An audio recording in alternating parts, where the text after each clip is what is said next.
Hey, in this video we are going to learn how to fix Instagram Discover page. If your Instagram Discover or Explore page is not working properly, showing irrelevant content or not updating, try these fixes. First is to clear Instagram search history.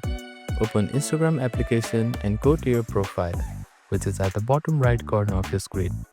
Now tap on the menu, which is 3 lines at the top right corner.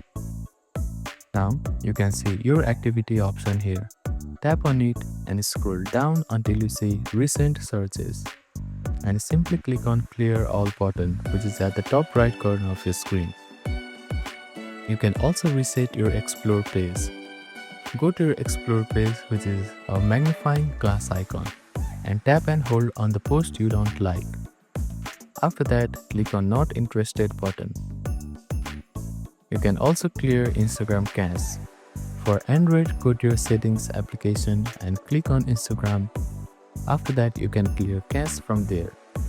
For iPhone, you need to uninstall and reinstall the Instagram application. Tap and hold on Instagram and click on remove application button. You will see a prompt like this. Simply click on delete. After that, you need to install it from your app store. You can also try updating the Instagram application. Go to your App Store or Play Store and search for Instagram.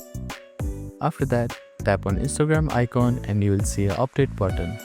Simply tap on it and your Instagram application will be updated to latest version. So that is how you can fix Instagram Discover page. Thank you for watching this video. Please do not forget to like, share and subscribe to our channel and comment down if you have any queries.